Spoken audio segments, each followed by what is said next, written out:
Womandrika, Kuzazangpo, Kimcho, Salamat Pagi Abakaba, Asana Sante Bawana, Talofa. G'day, how are you? A couple of bushwalkers up the top. I think they're the ones who just passed. Today I want to make you a video. As I said, as I mentioned in previous videos, I want to teach you, I want you to learn about the outdoors. And I especially want to teach you about underworld creatures, cryptid creatures, Yowie, Sasquatch, Bigfoot, hairy man, grass man creatures. Now, please do not turn off. The information I'm giving you is the truth. First of all, there's ancestral narratives, which I have looked into from First Nations peoples. Secondly, I've looked into modern day humans, eyewitness accounts, from the 1950s and 60s right up to the present day. There's newspaper articles, there's films, there's quite a few good documentaries and quite a few good YouTube channels and Rumble channels. Okay, so please do not dismiss the so-called Bigfoot phenomenon. I know there's a lot of crap out there, but I have experienced these creatures myself firsthand. Okay, I wouldn't be making this video. Look, I don't have many subscribers. I don't want to become famous. I just want to educate you. I'm just an everyday human who enjoys the outdoors and bushwalking and camping and going to Sunday markets and looking at art and pottery and all that hoo-ha.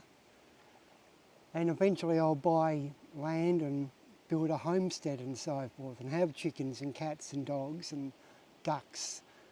Okay, so I'm just an everyday Australian who wants to break away from like modern day society and be self-sufficient. Okay, and I want to just pass on my knowledge to you about Bigfoot creatures in the underworld around us. As I said before, there's literally tens of thousands of ancestral narratives, whether it's from Göbekli Tepe or Egypt or, pyramids in Americas, eyewitness accounts from Vietnam to Great Britain, eyewitness accounts in Canada, the US, Australia, New Zealand. It's a worldwide phenomenon. It's just that the way we're living in Western society with so-called modern technology and motor cars and everyone has a job and a career or they're studying and a mortgage and paying their debts and trying to get ahead in the world because we aren't homesteaders anymore, like we were using a horse and cart only 120 years ago. It's not that far away. We used to live off the land and be in touch with the land, okay? Unfortunately, we've got lost knowledge and I'm trying to re-educate you, okay? The mainstream media and the powers that be, whether it's deliberate or not, they're not educating us. So we have to look towards books and newspaper articles and channels like mine, okay? So please do not dismiss this subject. Some of them are humans. There's been DNA studies. If you want to Google Sasquatch genome project, you can, done by Scott Carpenter. Scott Carpenter has a YouTube channel. If you want to look at his channel, by all means. If you want to look at another reputable channel, The Facts, F-A-C-T-S, The Facts by How to Hunt, and watch Steve's channel, by all means. You know, I don't mind advertising other reputable channels. Another good one is a channel by a bloke named Jamie in Australia, and his channel is Where's My Yowie? Okay, Yowie is spelt Y-O-W-I-E.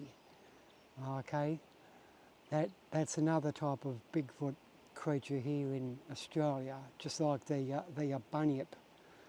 Okay, bunyips seem to live close to the waterways and swamps and rivers. Okay, so Where's My Yowie, The Facts by How to Hunt, and Scott Carpenter. I don't mind saying that, okay? I'm here to help you. As I said before, I'm just an average bloke down here in Melbourne, just trying to get by, trying to live life as close to nature as I can. Being kind to fellow humans, trying not to destroy nature, trying not to pollute too much. You know, I aren't a career person. I don't like being told what to do. I don't like being treated like a robot and time cards and schedules and all that crap. Okay? I'm an outdoorsy person, and this subject, I didn't ask for it. Okay? I did not ask for it. It's just happened. All right? So I'm just trying to educate you. So in today's video, I'm going to go for a swim first. So I'm going to go for a swim, and then I'll come back and talk to you. I want to talk to you about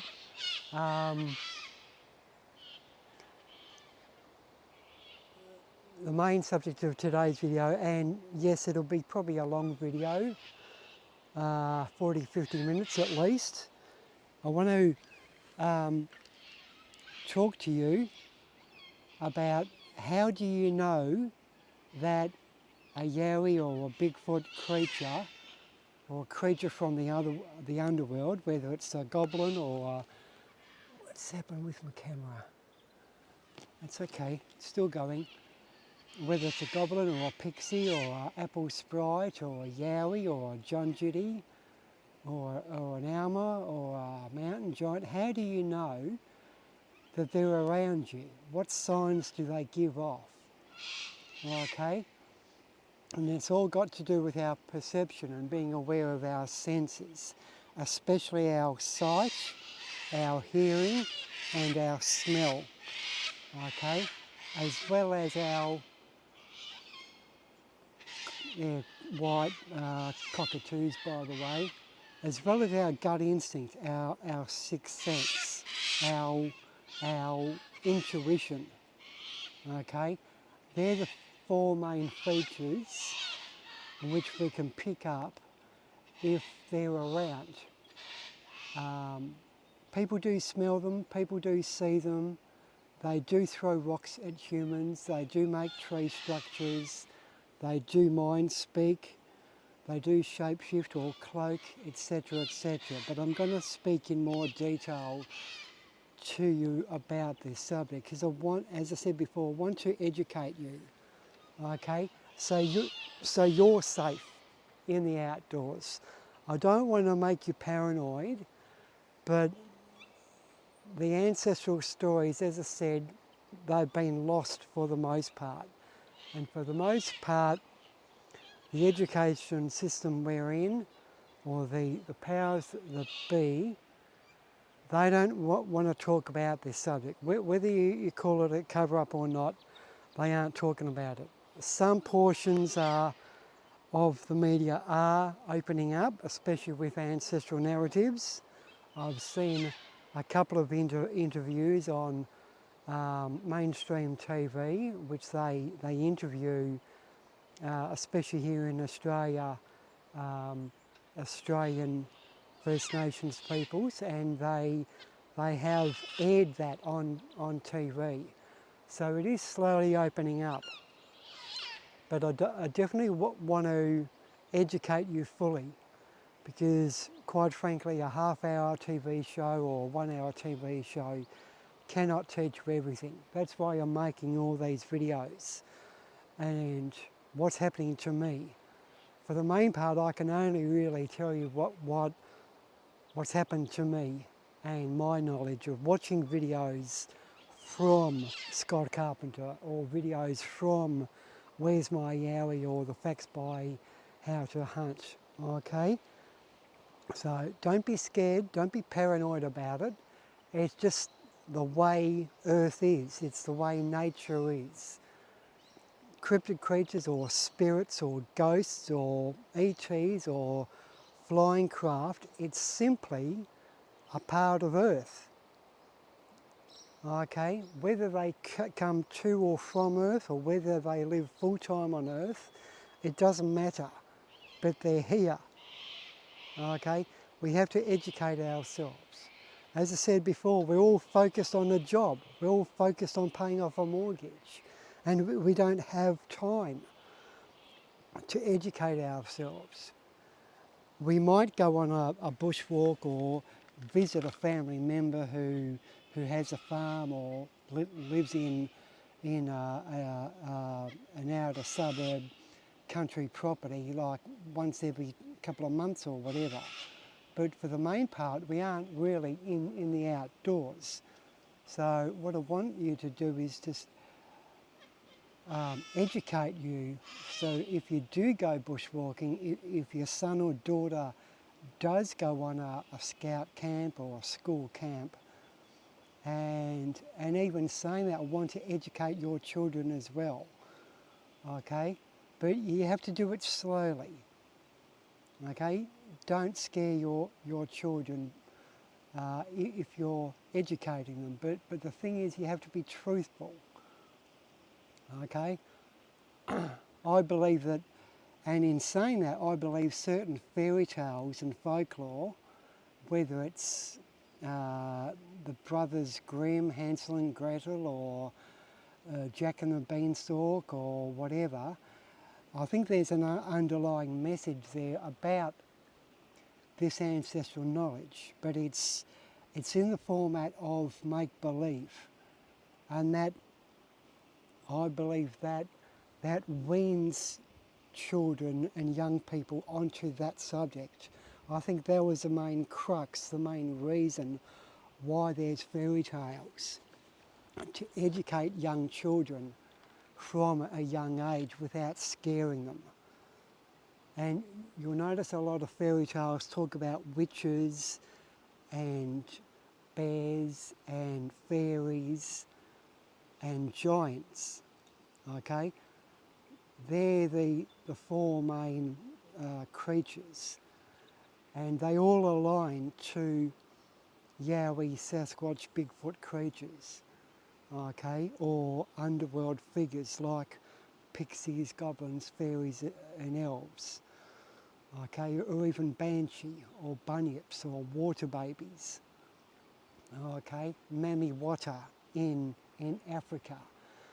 African tribal people teach their children about mami wata. Mami wata is similar to a bunyip here in Australia. It's a creature that lives in the rivers and lakes that potentially, as the stories go, abducts people, especially females.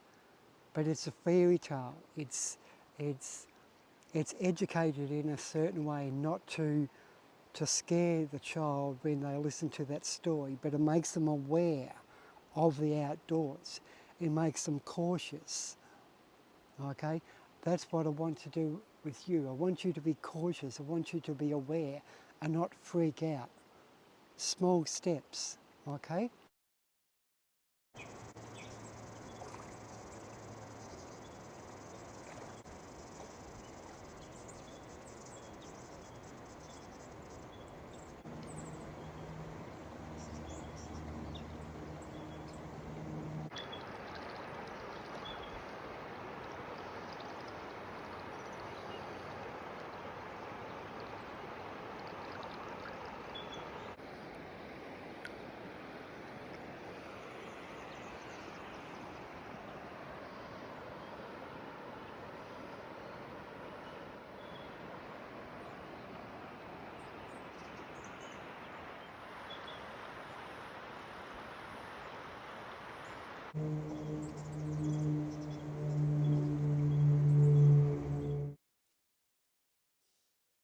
Okay, welcome back.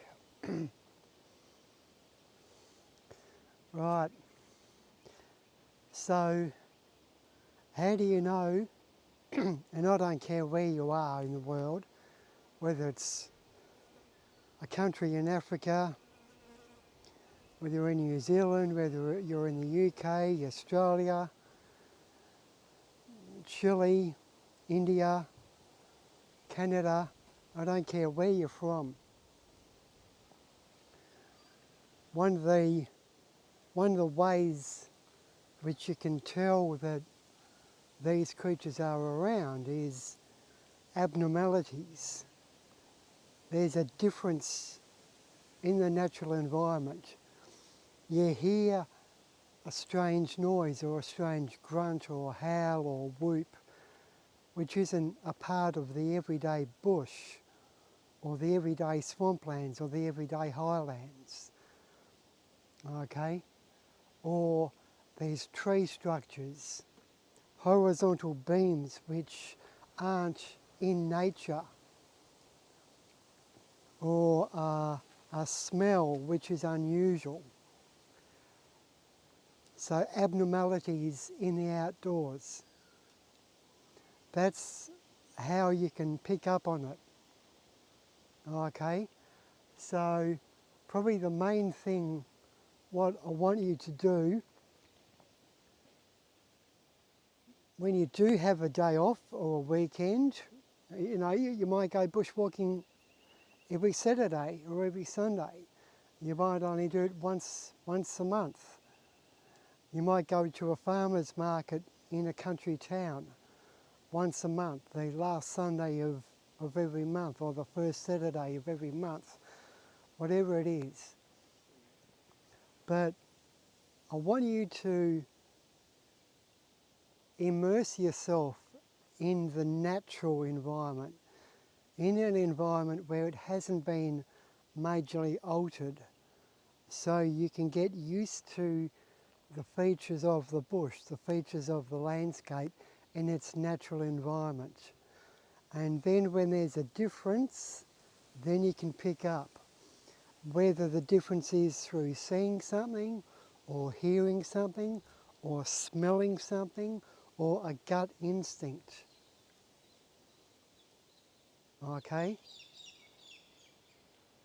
So I encourage every single one of you. I don't care if you're a gold prospector or a drone operator, or you simply go on a family picnic, or you're encouraging your daughter or your son to be a Girl Guide or a scamp or a scout, and they go into the outdoors. Okay, so everyone should be a part of nature, be a part of the outdoors. It helps us calm down anyway. It helps us relax. Society nowadays, it's all hustle and bustle and go, go, go, and people are stressing about paying bills because the prices are increasing and paying rent and so forth. So do yourself a favour and get into the outdoors, okay? But I want you to be mindful. Again, I don't want you to be scared.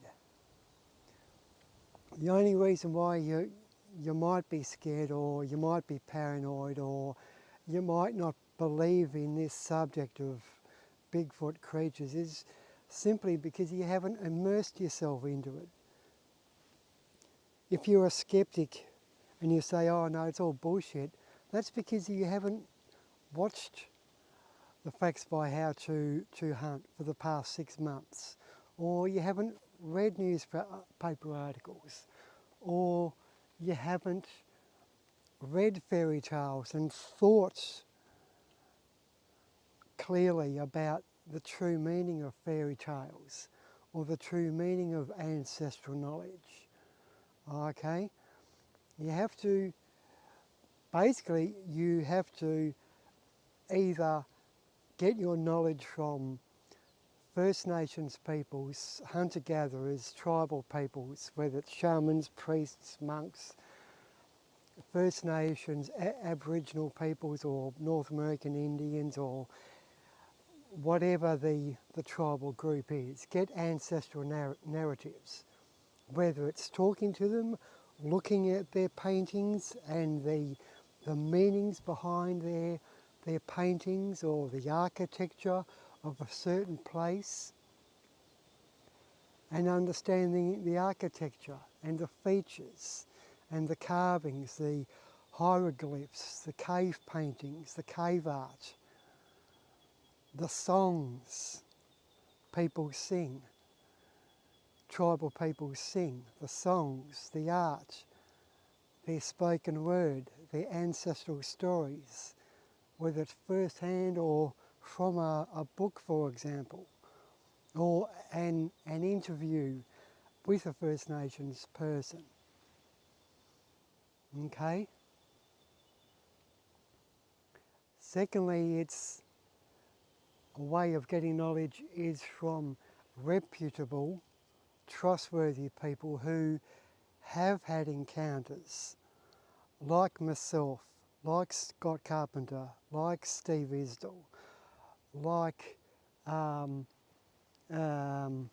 David Politis on his channel, Missing 411. Okay, so listen to those people, listen to their stories, listen to the emails sent in on Steve's channel, The Facts by How to Hunt. I encourage every single one of you, listen to the newspaper articles in which Jamie reads out on Where's My Yowie on YouTube, and think clearly. Why did that bushranger come across a bunyip? Why did the horse get spooked and threw the rider off the horse? What did they see? What did they smell? What was the description? If it was 4 foot high, if it had red hair or brown hair, or it was shot twice and it still lived. Okay, so listen to these stories. There's thousands of stories out there. Just because you do not know about it, because you haven't been educated, doesn't mean you're totally going to dismiss it. Okay? Like, I'm pagan. I follow the seasons of nature. I aren't a Christian per se, but I do believe that the ancestral narratives or the accounts in the Christian Bible, for the main part, are true accounts. Just because I aren't Christian doesn't believe that the accounts written in the Bible are false. You understand where I'm coming from?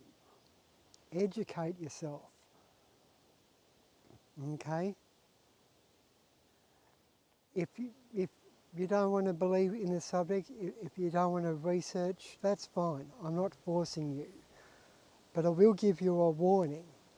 It can happen anytime, anywhere, to anyone. So, you know, it might happen to you. You might be walking along a bush path and you see one. Or you might walk along a bush path, bushwalking one weekend, and you turn a corner, then all of a sudden you're frozen in fear and you don't know what the hell is going on. You can't see anything or smell anything or hear anything, okay? That could well be, that might well align with this subject, okay? So don't say I didn't warn you. I want you to learn. It's just that the society we're living in doesn't educate you. You have to be educated about this because there's literally tens of thousands of people who haven't asked for this, including myself. I didn't ask for it, okay? But I'm aware of it. I'm acutely aware of it. Every time a branch breaks, I'll look around. Every time I hear rustling in the grass, call me paranoid or not, every time I hear rustling in the grass, I'll look around. When I walk along a bush path, I'm always looking left, right, up and down, always. I don't wear headphones, I don't wear sunglasses, I don't wear a wide-brimmed hat because I want my senses to be observant, to be acutely aware of my surroundings.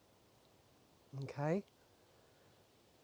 So please immerse yourself in the outdoors. I don't care if you hate bushwalking.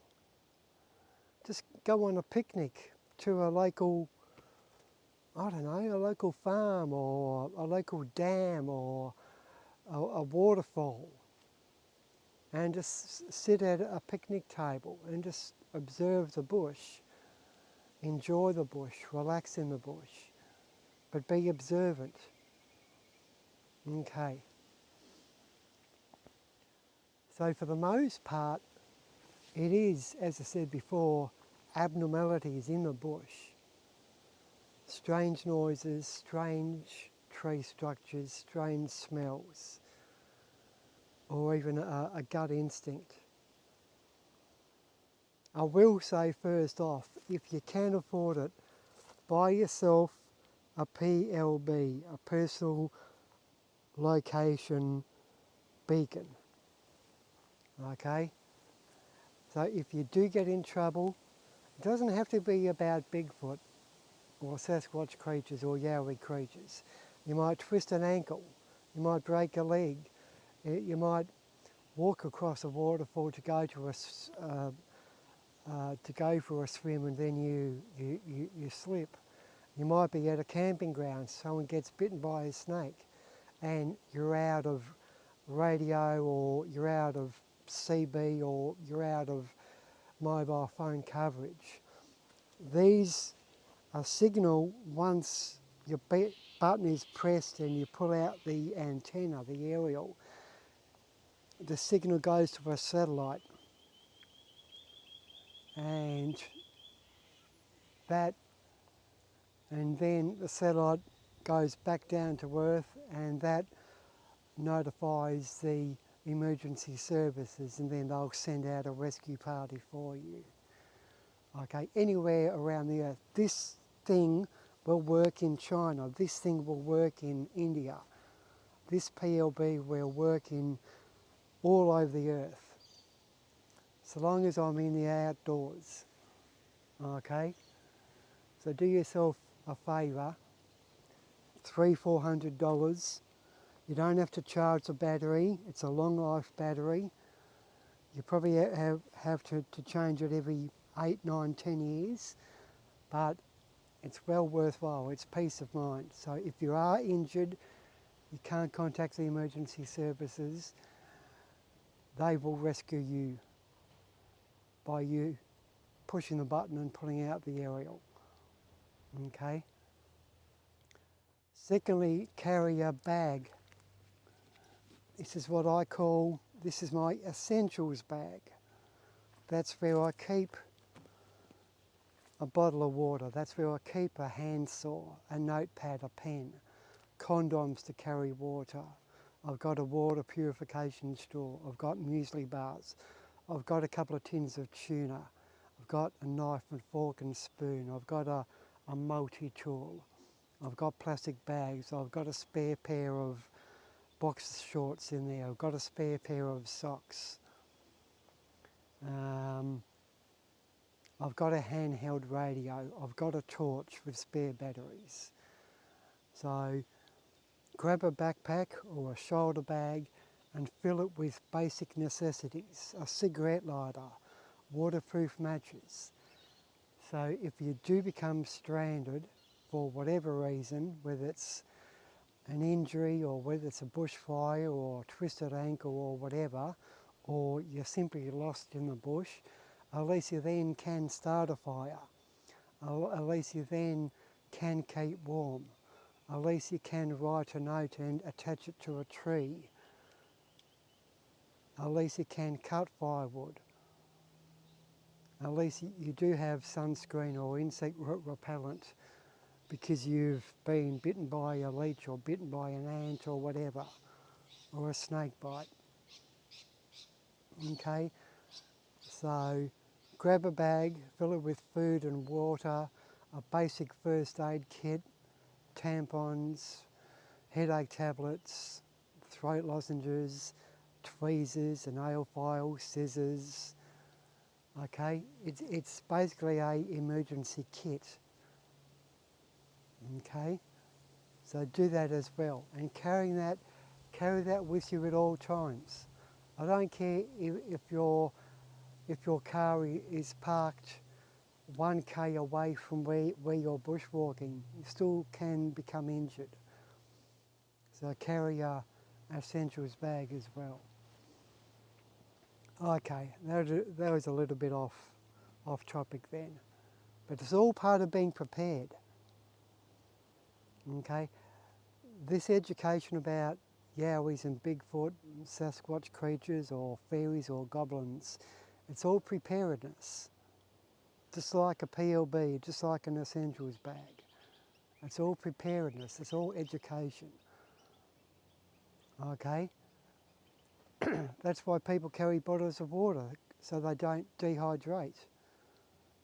So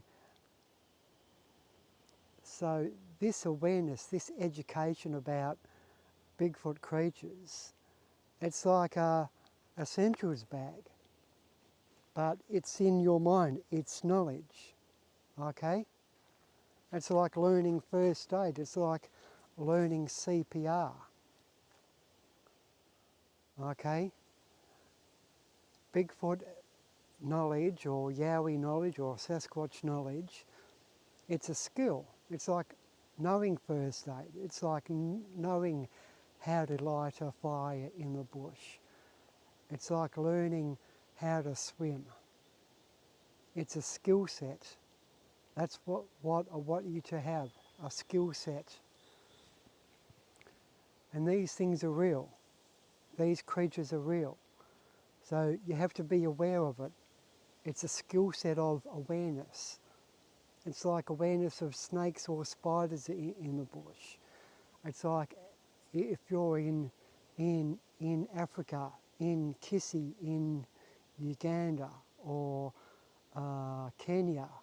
I think Kissi is in Uganda. That's where I went and visited the silverback gorillas like 25 years ago when I went on an overland safari. I was educated about the highland silverback gorillas. I was there for like 2 nights, 3 days. Okay, I slept in a mud hut with no doors and no windows, but the silverback gorillas, they were right there in the jungle with me. I had to get educated. I had to know what to do if a silverback gorilla charged me. I was told to crawl down and cover myself in a ball to protect my vital organs. Okay, it's an education. Right. So, Yowies, Bigfoot, whatever you want to call them. There's various types of them. There's not just the one 10-foot tall, black-haired, bipedal creature that's called Bigfoot with a human-looking face that walks on 2 legs. There's all sorts of sizes, and I'm talking about fairies and goblins and mountain giants and dogman. There's all sorts of creatures, there's all sorts of names for them. Just Google it, just Google other names for Bigfoot or something like that. There's like hundreds of names. Grassman, hairy man, yeti, abominable snowman, boogeyman, witch, dogman, grassman, apple sprite, Alma's Capri, Junjity, Imjim, Sasquatch, Yahoo. Okay, so there's lots and lots of different names for them. They are worldwide. They live on every country, every continent. Some areas they're more predominant. The population is greater in certain areas, and obviously there's more occurrences, there's more observations, or more footprints, or people see them more often in certain areas around the world. But that doesn't mean that they may not be in your locality, whether it's a country town, a homestead, a national park, a forest. They could be anywhere. They're here, where I am standing now. I've seen a Yowie creature last summer, 300 or 400 metres away, cloaking. Here, in this location. I'm in Warrandyte, which is about 30 k's as the crow flies east of Melbourne. I've seen them in central Victoria. Sorry, I've heard them in central Victoria in a place called Creswick. I've heard whoops. Okay, that's close to like Bendigo and Ballarat and Clunes in central Victoria. I've seen them or heard, I haven't seen them, I've heard them and I've been followed by them and I've been paralleled by them and I've smelt them and I've heard a grunt up around the top of Mount Dandenong here in eastern Victoria. They could be anywhere. Okay, but there's various sizes, various hair colours, various facial features, different eye shine even. Some have white hair, some have a cream coloured hair, some have grey hair, some have black hair, red hair, rusty coloured hair, light brown hair. Okay, some have big ears, some are a goofy looking face, some are bald and really ugly, like the Munsters or whatever the TV show is. There's ones with a face of a dog, that's called Dogman. There's all sorts of creatures. Fairies, goblins, pixies, elves, bunyips, mammy water, banshee. Okay? Some live in caves, some live in rock crevices, some live underwater or have burrows or tunnels, and that's where they live. Some have seen shapeshifting or cloaking from a tree. They actually physically come out of a tree. There's even been a skeleton inside a tree found, a human looking skeleton found by a logger when it was cut open by a bandsaw. Okay? They have been seen emitting from a tree.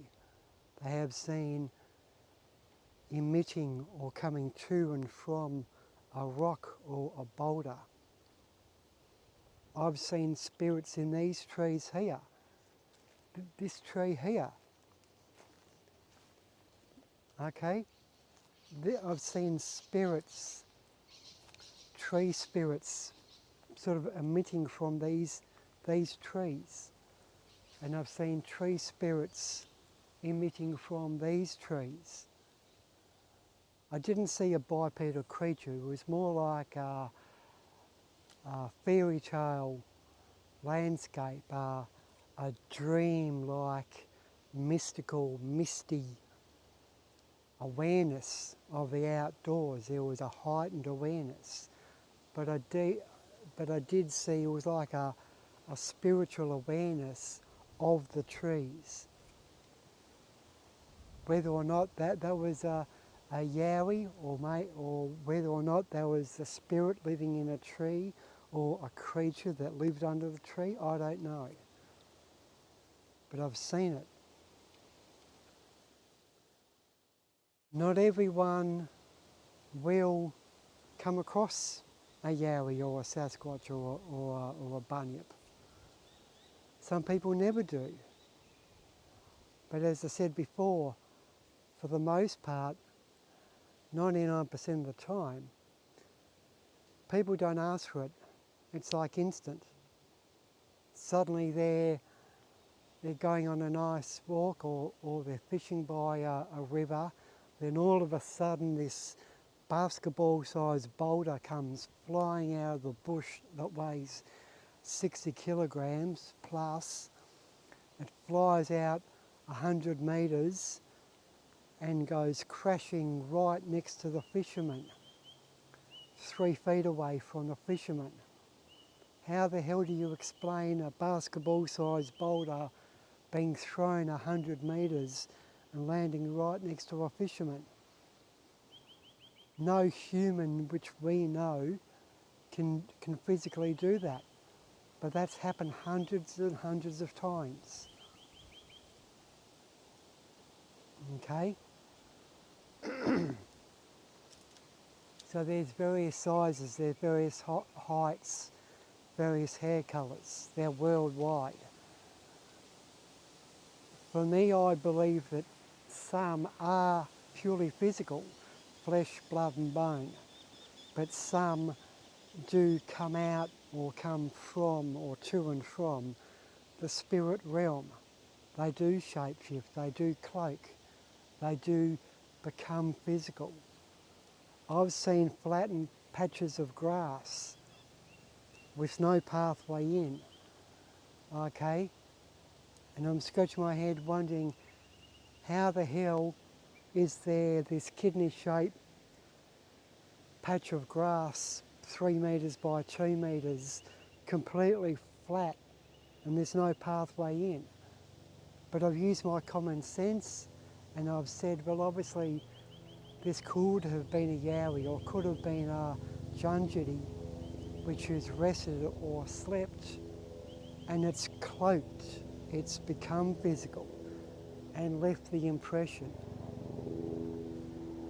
Okay, I'll just pause now, there's a helicopter. Hang on. Okie dokie. So be aware that they're worldwide.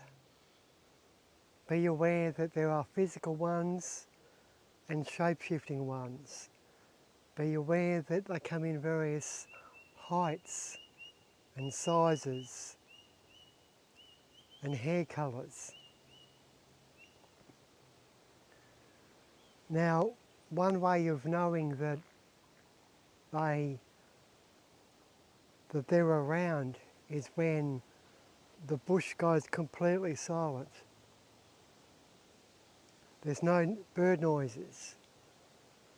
There's no cicadas. There's no crickets. The bush goes silent instantly. And if that happens, I want you to get out of the bush straight away. When there's complete silence, perhaps you might arrive at a picnic ground, or you might arrive at a waterfall area and it's completely silent. Even though you've just arrived, I would advise you to leave and drive at least 5k away to another location and then enjoy your picnic or then enjoy your bushwalk. But drive at least 5k away. That's just my personal opinion. Some might say don't come back to that area ever again. Some might say come back next week. Some might say you only need to drive 1k away. But that's just my personal opinion. But the main thing is to get out, to leave. If you're walking on the bush or fishing and there's bird noises and you hear the wildlife, and then it goes silent, pack up and leave as quickly as possible. Because I believe that's a sign that there is imminent danger. Okay? It's like being in a war zone and not using your CB radio silence. That's what the wildlife does, because there's imminent danger. Common sense people think, why has the wildlife gone silent? Because they don't want to be killed, they don't want to be seen or threatened by this Yowie Bigfoot Sasquatch creature. So you yourself have to do the same. It's like radio silence. You're hiding. The wildlife is hiding from that predator. Okay? So please leave. Do not bush bash. Do not go off the beaten path and for a shortcut. If you have to walk 2 k's out or 10 k's out, instead of cutting through the bush 500 metres or climbing a steep cliff, do so. Go along the same path. Leave the same way you came in. Okay? That's very, very important. So silence. That's a very, very key point. Okay?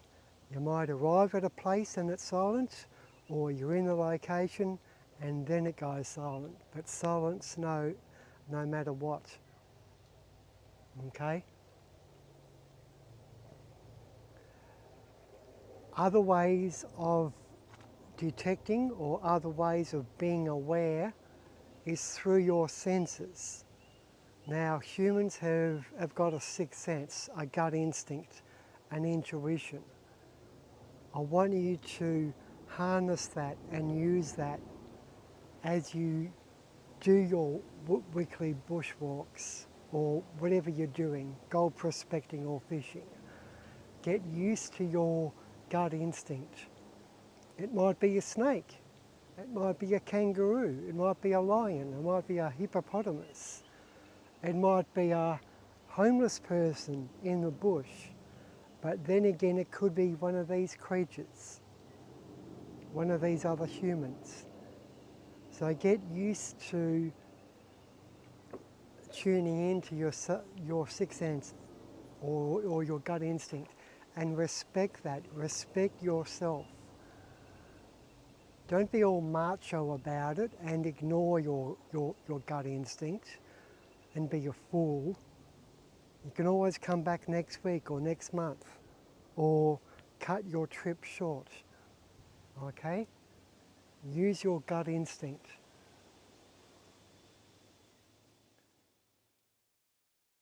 But obviously us humans have got our 5 senses: sight, hearing, smell, taste and touch.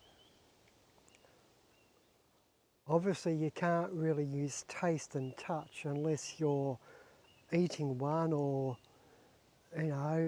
one of these creatures picks you up and you actually touch it. So I want you to use your sight, your hearing and your smell, as well as your gut instinct, your sixth sense, your intuition. With your sight you can pick up a lot.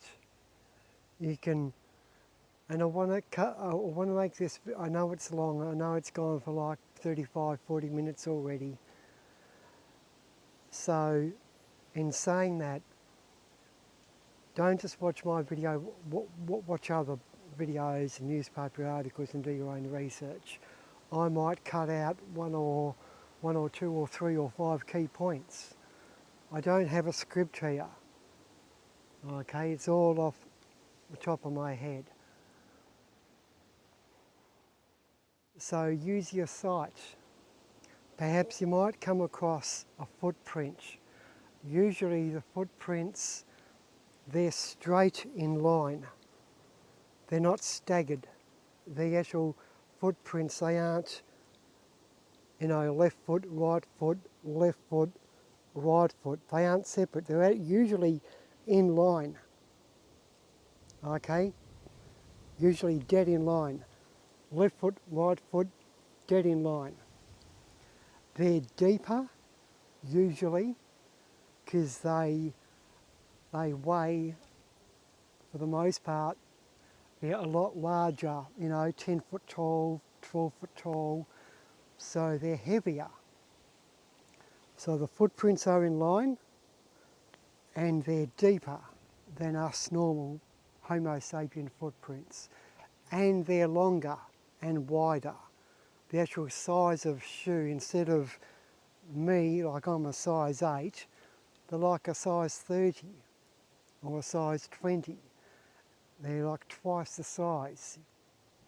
Usually they're fairly flat-footed. There's no arch as well. Usually they're flat-footed.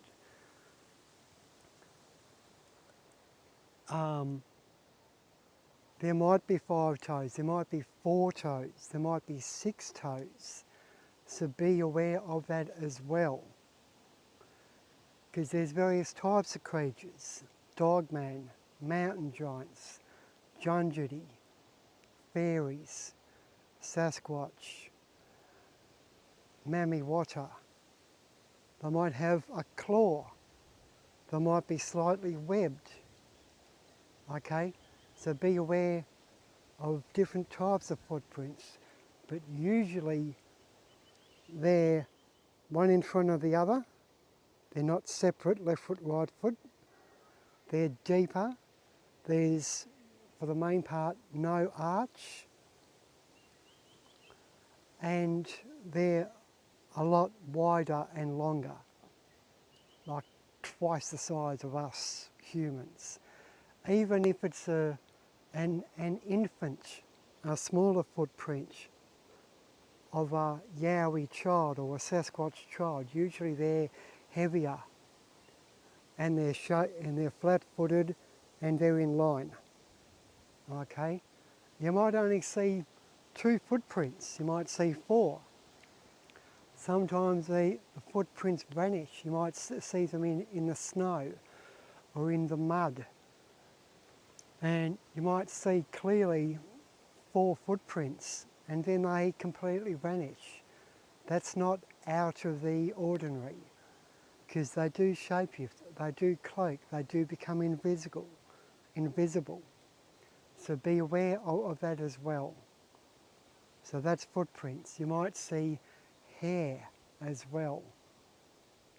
They might climb over a barbed wire fence or rub up against a prickly bush or stinging nettles, or like a cactus perhaps. So their hair is in that barbed wire fence, or their hair is in that cactus or in that prickle bush. So you might come across hair samples. Okay? Sometimes the hair is quite long, you know, 6 inches long, the length of my hair. But usually on the face and chest and palms and feet, it's thinner. It's shorter hair. But for the main part, it's hair all over. I might have a beard. The one I saw had a beard and had very long hair. Okay?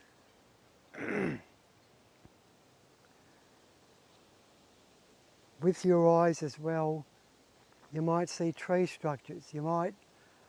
This is when I'm talking about being aware of the bush and the natural environment and something abnormal in the bush.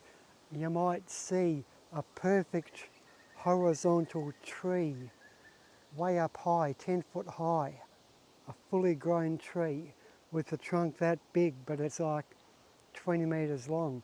But it's a perfect horizontal bar, like a high jump bar in the trees.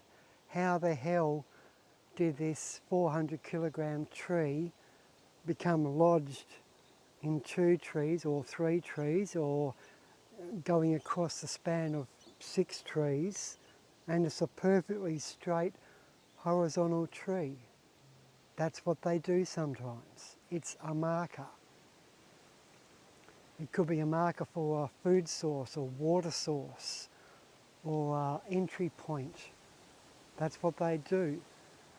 You might see an arch, you might see a sapling 10 metres long or 15 metres long, and it's bent from the root around, and the tip of the tree is shoved in the ground. So you might see an archway. That's another sign, that's another marker. Whether it's an entry point or a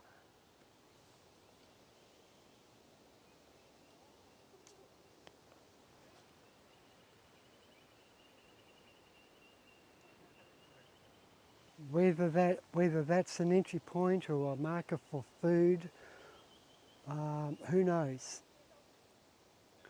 Okay, you might see pyramid structures, you might see tripod structures, 3 or 4 trees leaning against each other in a pyramid structure. You might see unusual tree structures, you might see tree breaks, you might see a fully grown mature living tree and it's been snapped in half 8 foot up or 10 foot up. They do crash through the bush, they do bush bash. So when they're running through the bush, they do snap trees, especially in like a violent way, in a territorial dispute, for example. They will rip up the ground. You might see all these foliage all completely ripped up, look like a war zone. And all these trees are ripped up and snapped branches. That's another sign, as well as pyramid structures and arches or twisted branches. You might see really unusual structures made of logs and trees, which no human can lift or like juggle and create. Okay? There might be 2 trees next to each other and there's all these triangle shapes, fully grown branches in a weird triangular pattern. That's another sign that they've created. I don't know why. It could, as I said before, it could be a marker. You might see an X. Now, I believe, and to me it makes common sense, an X with 2 trees crossed, yeah, that is a danger sign. That is a sign, do not enter. It's like us saying cross wrong or tick yes. Cross wrong, or even our typical do not enter signs have a cross, or even our railway crossings, danger, that's a cross. I think there's a human trait that has been passed down, and we instinctively know that a cross means danger, do not enter, like a railway crossing. Okay, so I think that's a phenomena, because they are a human and we're a human, that has somehow been passed down through our genes and through our mindset from generation to generation. And in the same point, I believe an arch, it's like an entry point, it's like a gateway in. But definitely a cross means do not enter. Okay? So you might see that as well, tree structures. Sometimes you might see a tree completely upside down and the root systems are pointing upward and the tree has been rammed into the ground. So the roots are in the air. That happens as well. That's probably, again, a violent territorial sort of dispute.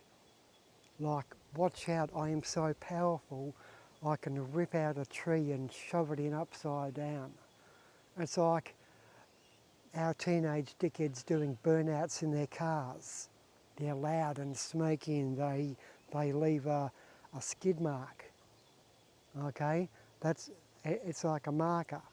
It's like an angry, territorial, watch out sort of thing. I'm super strong. Okay, this is my territory. Okay, so you might see an upside down tree with its roots in the air.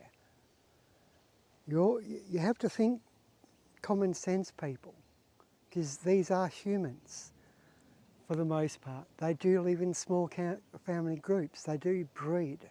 They live off the land. They eat the food in the bush. They eat nuts and berries and fruits and vegetables. They eat fish. They eat crayfish. They eat salmon. They eat elk.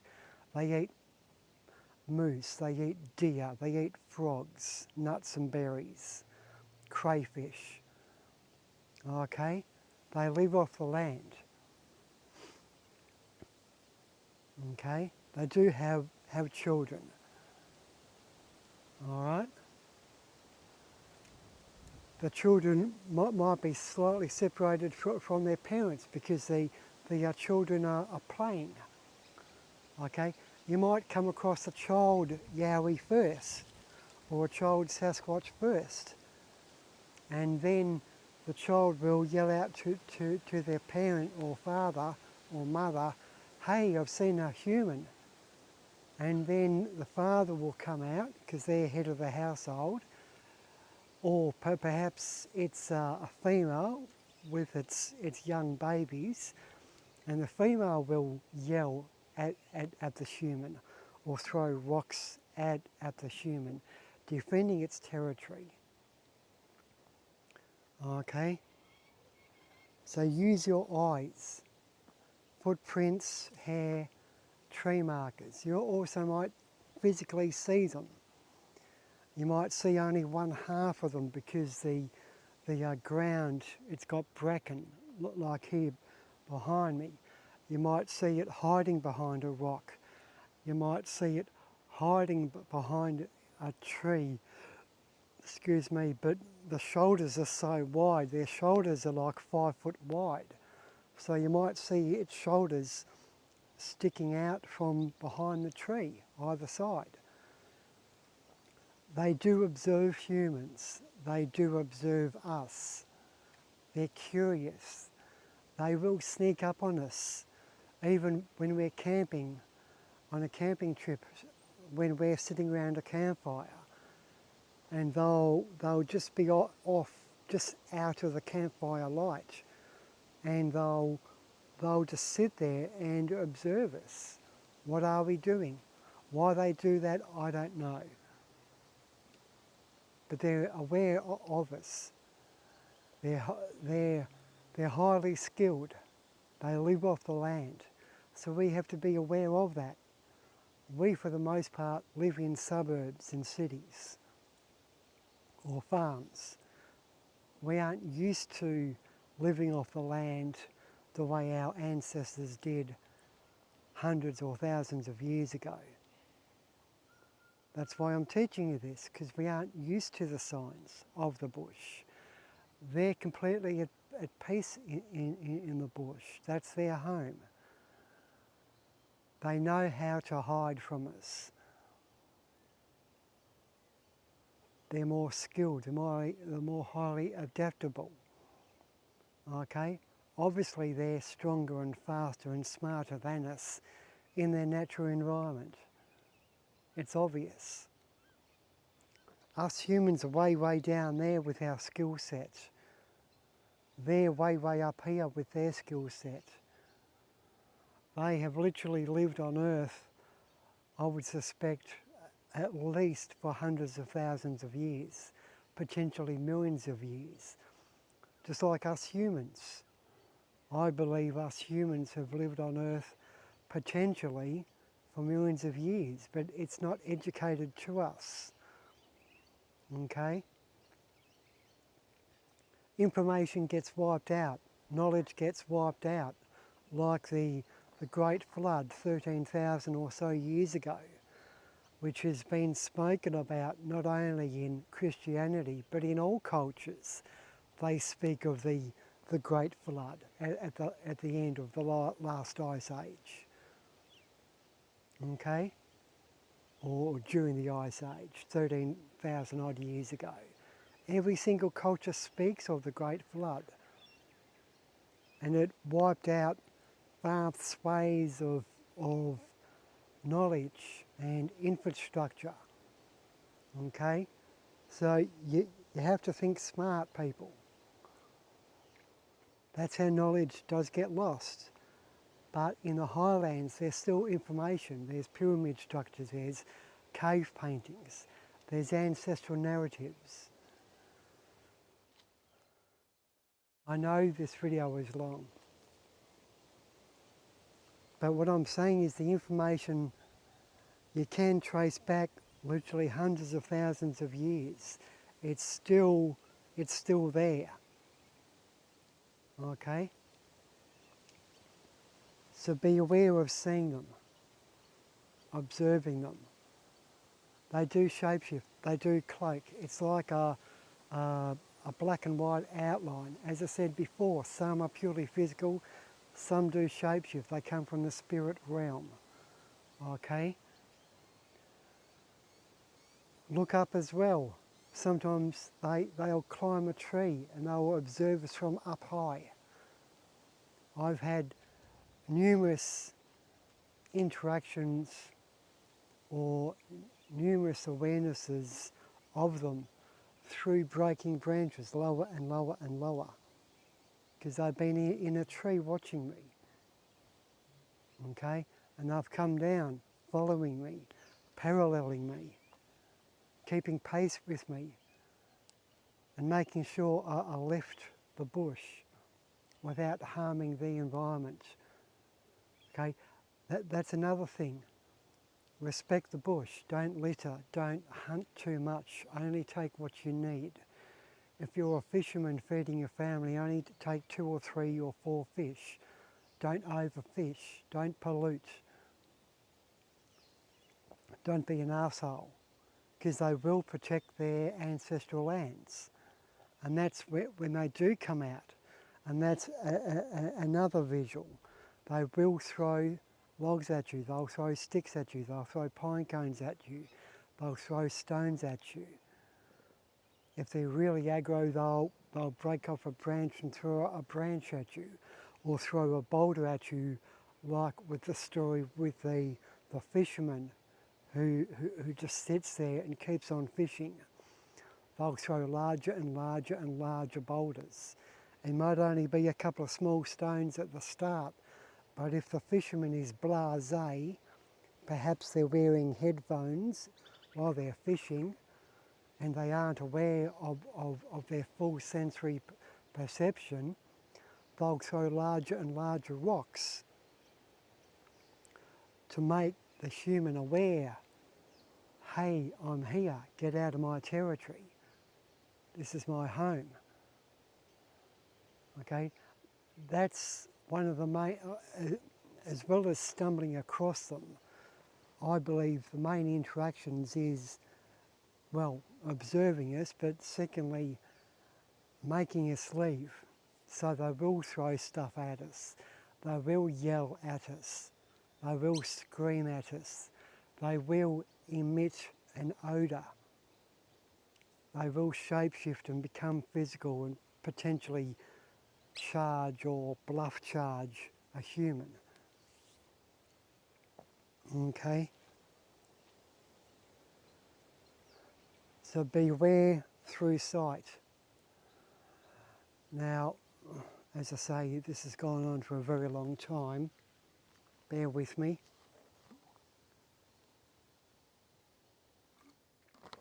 Other senses is hearing and smell and our gut instinct. Please tune into your gut instinct, follow your gut instinct. If you feel scared, leave. If you think something is wrong, leave. There's been hundreds of stories of grown men and grown women who are professional hunters, or perhaps the men and women are in the army and they've toughened up, and they're used to being in a war zone, and on their holidays or on their annual leave they'll go bushwalking, and they've been frozen in fear. So much so they might actually shit their pants because they're so scared, or they might piss their pants because they're so scared. But they don't see anything, they don't hear anything, they don't smell anything. But sometimes they'll be so scared they'll either run away or they'll just stay put, frozen. They literally can't move. They want to run, but they're so scared, they're like frozen. But nothing's there. That's your gut instinct, that's your sixth sense, that's your intuition. Listen to it. Okay, quickly, smell and hearing. With smell, and I've smelt them 3 times. I've smelt a dead animal smell twice, and I've smelt a open sewer smell once. But there's other smells, a sulphur smell which they emit. Again, there's various sizes and hair colours and types, so various different creatures, whether it's a fairy or whether it's a Sasquatch or whether it's a dog man or whether it's a mountain giant or a mammy water, they will emit different odours because they're different creatures. It's like us with our body odour and BO. We have different smells. So it might be an open sewage smell, it might smell of piss, it might smell of shit, it might smell of vomit, it might smell of a strange sulphur smell, it might smell of death, it might smell of a dead kangaroo or something rotting, it might smell like a garbage tip, it might smell like a bin, it might smell of a burning electrical smell, or a burning bakelite, a burning plastic smell. Bakelite is the old black plastic which the old-fashioned telephones, the landline telephones with the dial, that's bakelite, that black heavy plastic, that's melting. So it can smell like that as well. It can smell like a wet dog smell. Okay, so just be aware these smells are varied, and from my experience the smells are instant, or they'll creep up. they'll take like 5 seconds to fully become a potent smell. And trust me, these smells are very, very strong. They have made me dry reach and cough and splutter and watery eyes. They're that strong. But I don't see shit. I don't see a dead animal. I don't see the creature. My other senses aren't picking up on it. The only sense I can pick up is through smell. And that's the thing. Sometimes you might pick up on the creature through 2 or 3 senses. You might smell it and hear it, or you might smell it and have a 6th sense. Perhaps you might only see it cloaking, but you can't smell it and you can't hear it. There's all these variables. So there might be multiple sensory perceptions that you know they're there, but you might only be aware of them through one sensory perception, through your sight or through your hearing. Okay,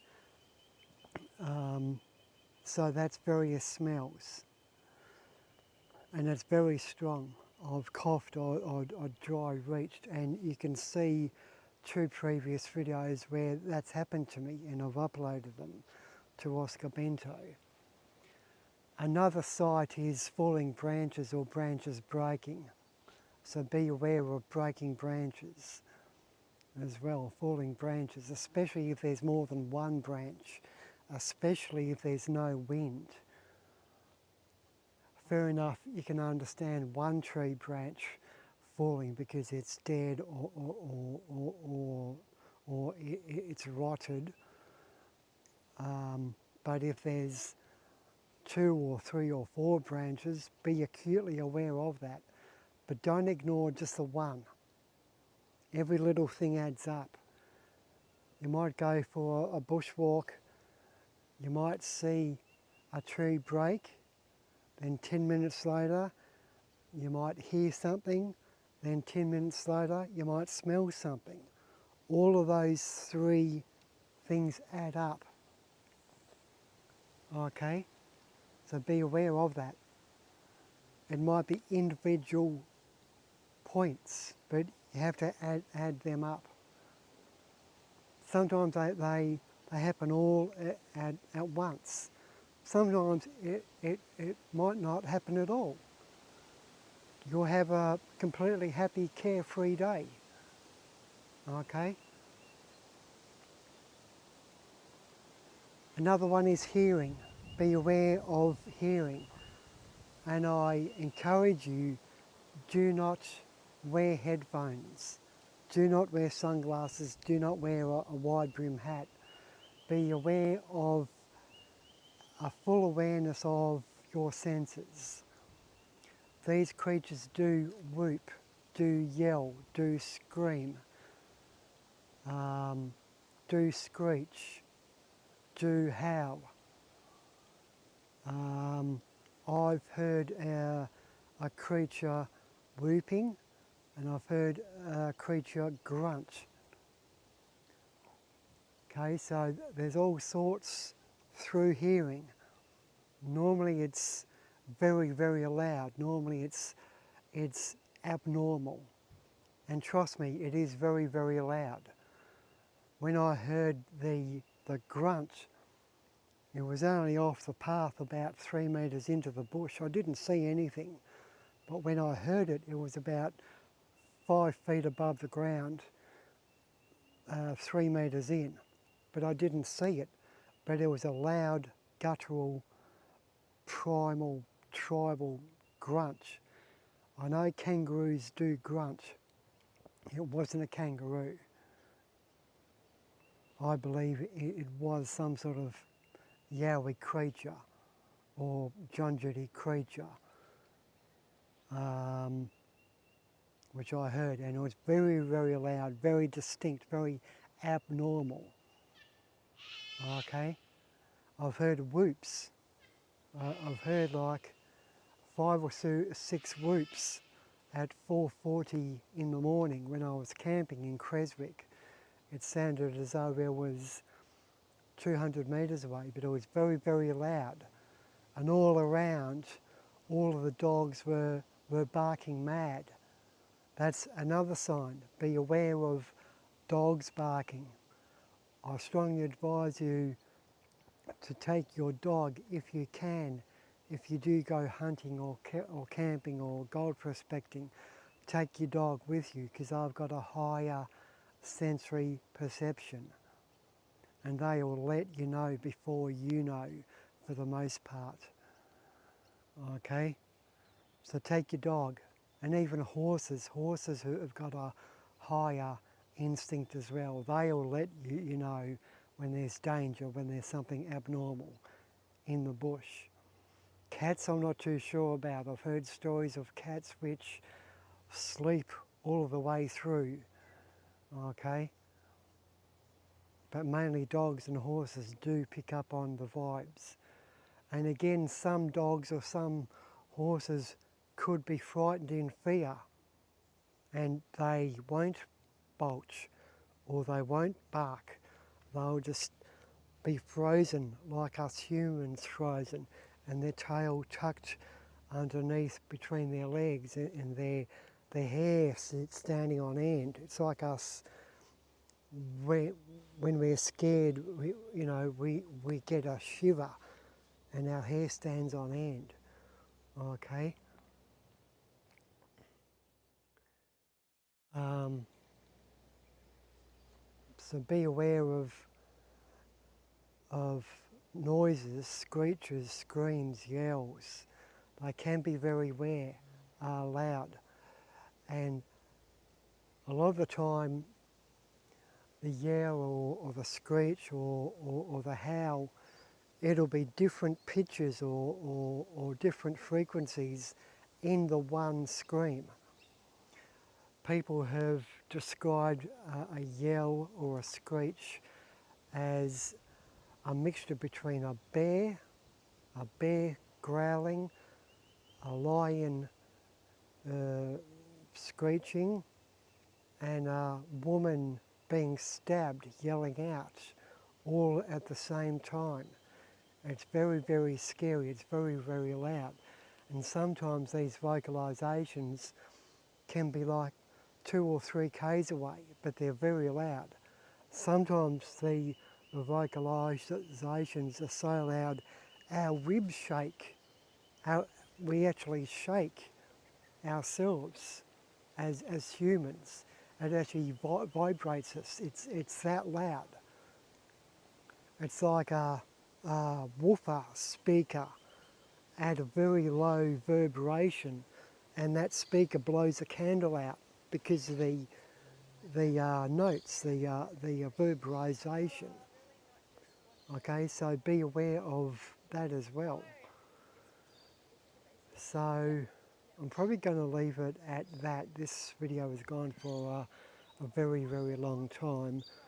But please utilize every sense, your sight, your smell, your hearing, and your gut instinct. Be aware of the outdoors, be aware of the natural environment and what is typical in your area. I don't want you to freak out. I don't want you to be scared. For the most part, in your life, you won't come across one. But as I said before, 99% of people who have had encounters, including myself, have not asked for it. Okay? So that's why I want you to be aware of the senses. We haven't been taught this in our modern society, whereas in First Nations peoples, in ancestral narratives, whether it's an ancestral First Nations Aboriginal Australian or a First Nations Indian cave painting or a fairy tale spoken about for the past 300-400 years, like the Brothers Grimm or the Water Babies, it's been passed down. Okay? So there's all these variables, all these ways which you can educate yourself. But I want you to be educated when you are in the outdoors. Okay? Again, don't be scared, enjoy the outdoors, but be kind to the environment.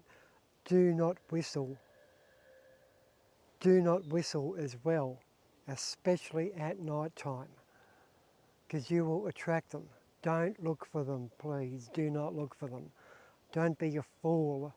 And that's another way of picking up on dickheads on YouTube channels when they make a video and they try and call them in with wood knocks and rock knocks. That's another audible way of telling. They'll bang a log against a tree. It's called a wood knock, or they'll clang 2 rocks together. That's a rock knock.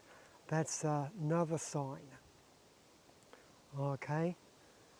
So again, I want to reiterate, I probably left out a lot of variables, including but not limited to orbs and sensory perceptions, clairaudience, hearing voices, mind speak.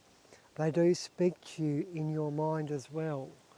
They do shapeshift. They do project emotions. Okay, that's another thing. They'll speak to you in your mind. You might be walking along a bush path and then all of a sudden you hear a voice in your mind saying, "Get out, you're not welcome. Get out of my forest." That's another sign. That's the Sasquatch, or that's the Yowie, or that's the Yeti talking to you, telling you to get out. That's called mind speak. Okay? They will project emotions.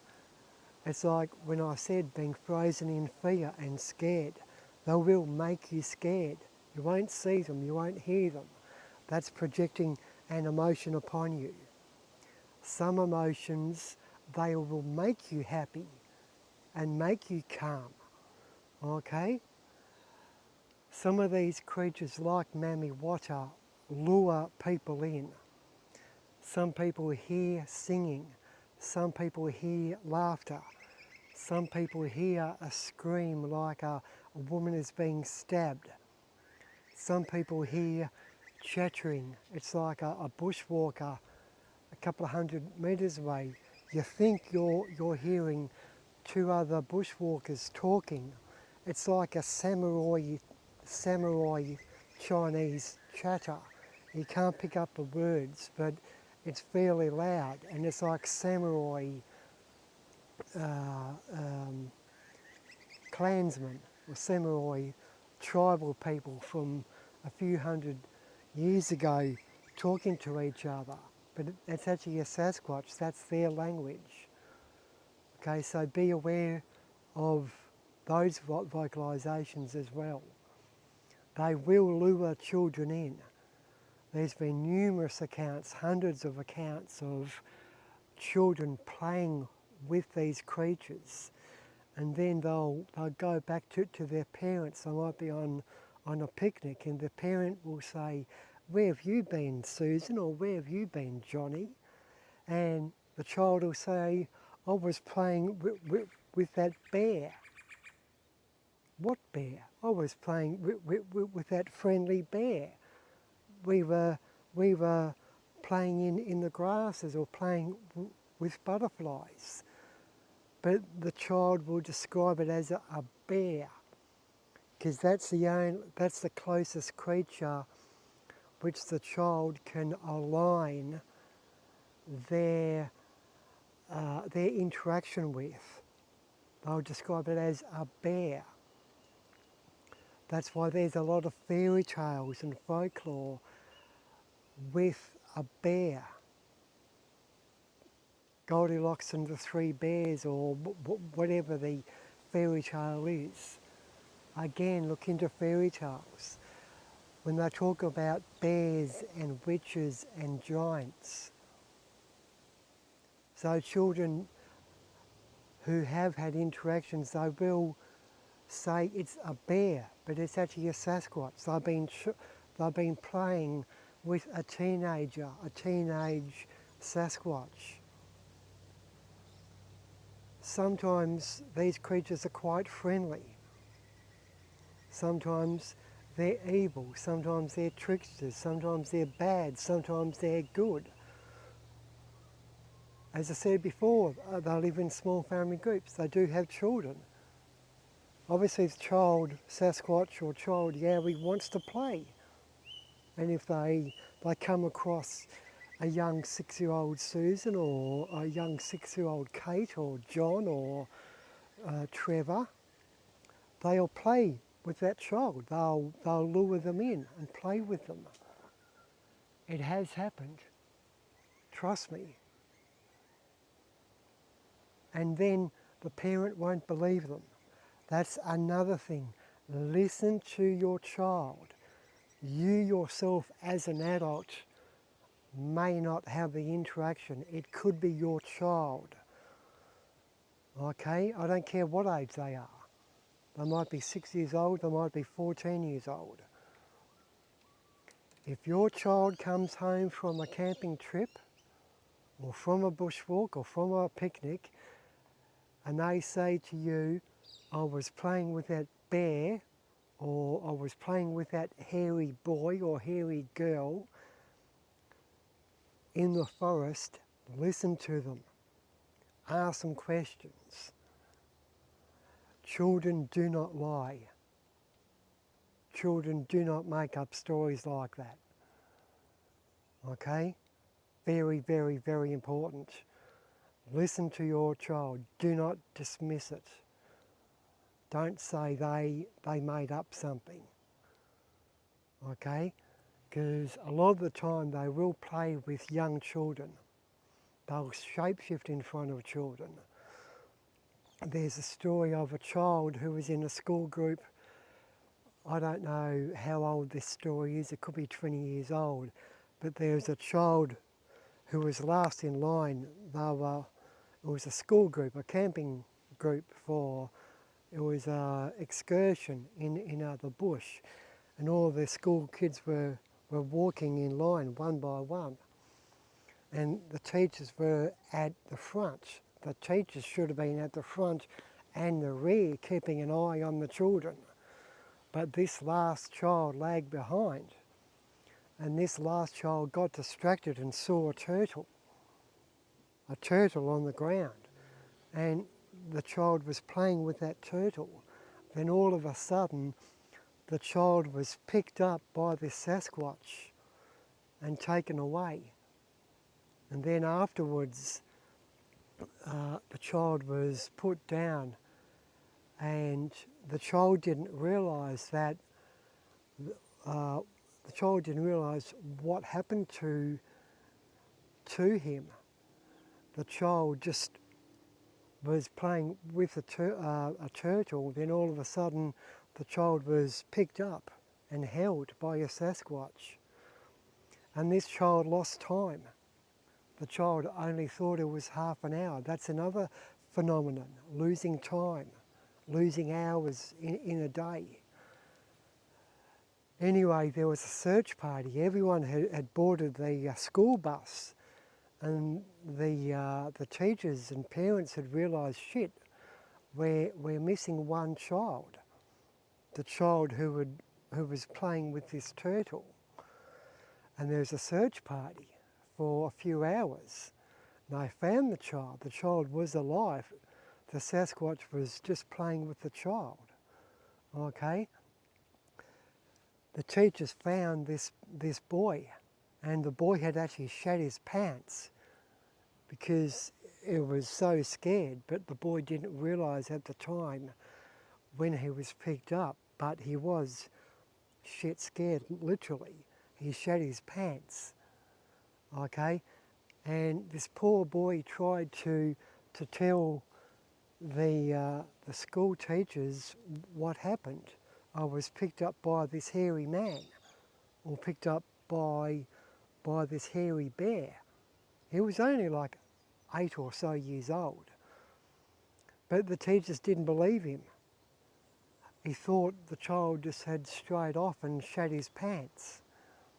And then he was picked on by his fellow school children because he had shat his pants.